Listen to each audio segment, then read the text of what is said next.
right, I'm back again. You get the pleasure of seeing my face as well as hearing my voice because spring is starting to be sprung, and daylight savings time and all that fun stuff, so you don't have the shadows to cover my face. There's been some social media influencers on Twitter, the type that if you pay them, they will tell you how to think like a millionaire, those types. And they're spreading the message that, the system is not your problem. The system is not your problem. It is not inflation's problem. It's not people price gouging that's the problem. No, it's you and your budgeting. You are the problem. So with my job,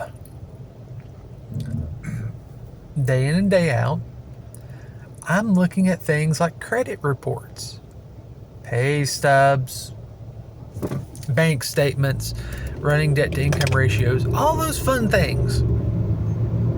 So I have a little bit of input. I see people who, truth be told, I don't see how they're making it. And they have, when I say I don't see how they're making it, they're making maybe $12 an hour. And if they're lucky, getting 40 hours a week.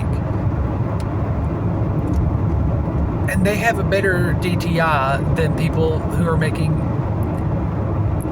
well into the 5-figure range a month.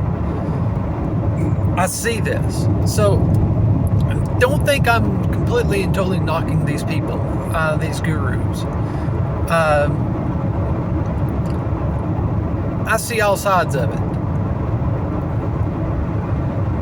There are people who think the more that they make, the more they're able to spend, and they piss their money like pouring water out of a boot.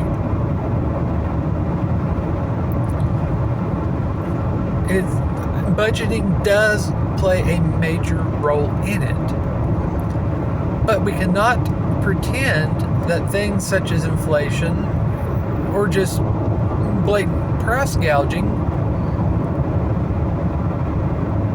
play a major role as well. When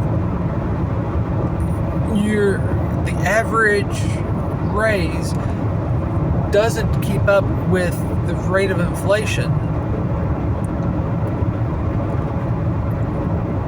that means even though you technically on a dollar amount are making more than you did in previous years, you're still not making, you're basically making less because things are costing more than they did a year ago, even if you are making more than a year ago. And I know that's kind of basic,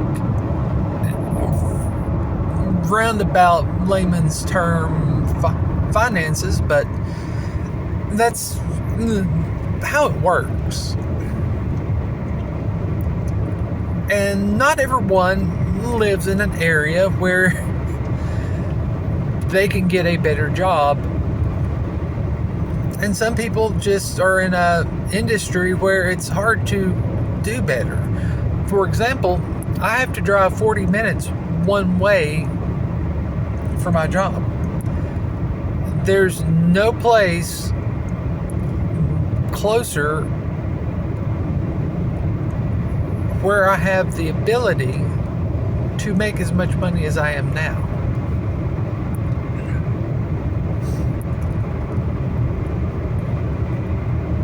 And as far as moving up goes, in my particular industry, unless I get some real good certifications, or somehow manage to move up to a managerial role, I'm pretty well tapped out as far as what I can do. There may be one or two places I could go doing a similar type job and make more money, but there's probably going to be a fair amount of competition, unless it's just a horrible place to work, which is a possibility.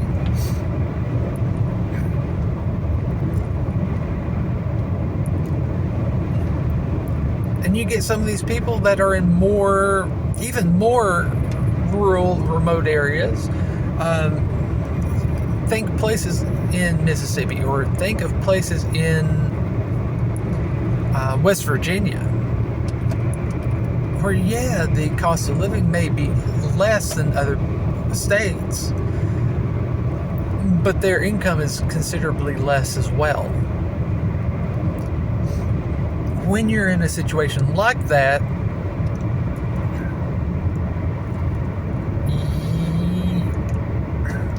nickels and dimes count. You can budget galore. It's like my mom has harped on me because I have a 4-year-old phone that a few little pieces are falling off of, and I fix back on.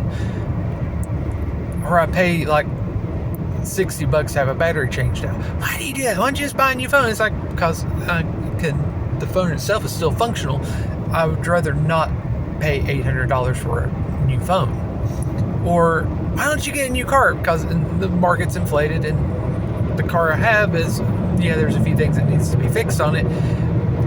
But fixing those is considerably cheaper than trying to get a new car, as inflated as it is. Even if I go the used route, it's still ungodly.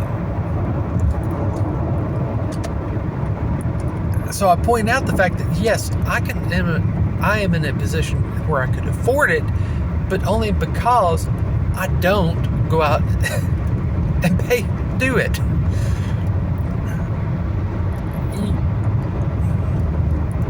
And you see, I could afford to do a vacation, but the reason why I can afford it is because I'm not going out and doing it.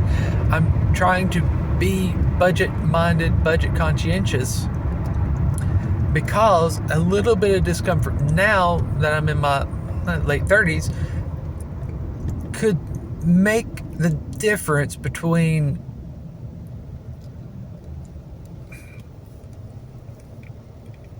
actually retiring and having to work at least part-time until I drop over. Because I see that too in my line of work. I see people that are like in that situation. I see people who literally are so stretched, having to have the oil changed in their vehicle can make the difference between paying their bills. I have literally seen that. And when you're in a situation like that, you may be able to cut some expenses. But can you really cut enough that you can live comfortably? You may be able to cut alcohol, or you may be able to cut tobacco. But not all people do stuff like that, and still are stretched pretty thin. Not all people are spending tens of dollars a day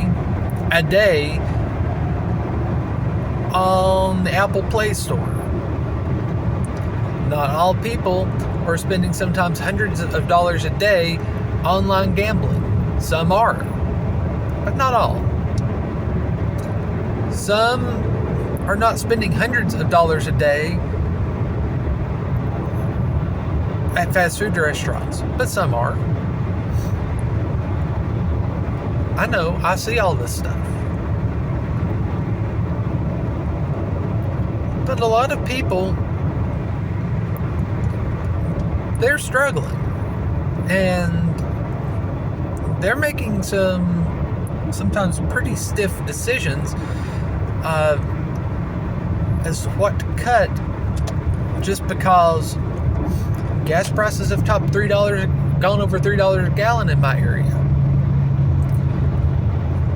Some people are making significant cuts because electricity or utility prices have gone up, sometimes considerably. They have rent that they're paying that has gone up very considerably.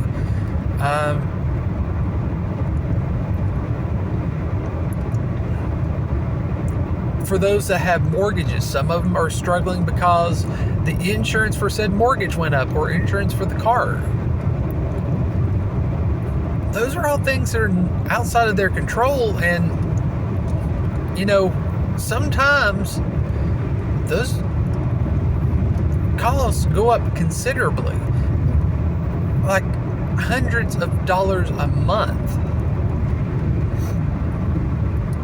And some people just can't afford that, especially when the gas prices are shooting up and it's costing an extra,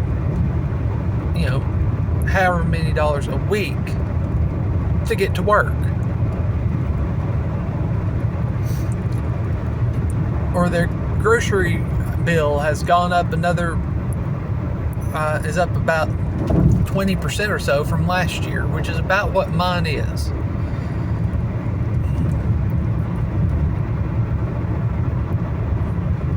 And yeah, you may be able to trim a little bit of fat here and there, but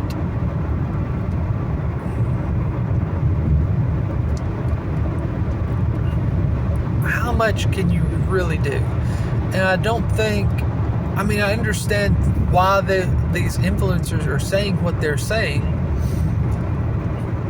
It's because they got to sell their services. They want you to pay them X number of dollars, however many tens or hundreds or even thousands in some cases, to subscribe to get their book, get their video, attend their seminars, whatever, because that's how they make their money. Well, that, and they've got their social media influencer income, your payouts and all that crap. Some of them, they've got easy 6-figure salaries or 6-figure incomes because of all this stuff.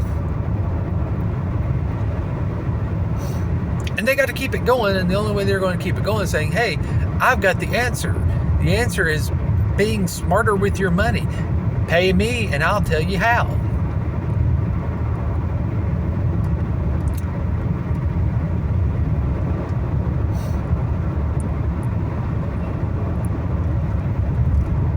And it just so happens the reason why I'm pointing this out is there's also a report that the people doing emergency pullouts from their 401k is at record highs. And yes, I'll try to put a link to an article on that if I can find one. And people are shaming the people for that because, try having a house if you try having a retirement if you don't have a house, or things like that. Well, yes, but by the same token, this may be a situation where you might want to consider picking up a part-time job or a seasonal job if you can. Not everyone can do that, but a lot of people could do something along those lines which would help them out. And by doing so, that would help them in the long run, because they would still have that money in their 401k, which there are reports, and I'll try to find a credible link to this, where the average, the majority of American workers only have on average about $1,000 saved for retirement.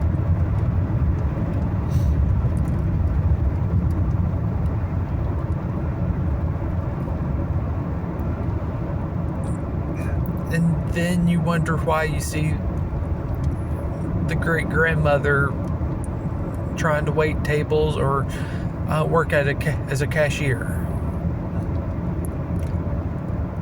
And they're pretty much dependent on Social Security, which ain't cutting it. And we'll be lucky if it's still around in another 10 years.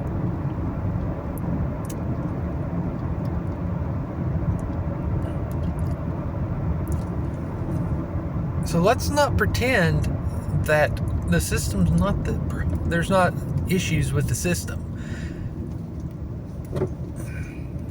There are. And we might be able to do something to help with the system, but by the same token, we also have to be prepared to make a few sacrifices along the way, whether it be working the occasional job here or there to help out, whether it be just part-time job, seasonal job, what have you. I do it.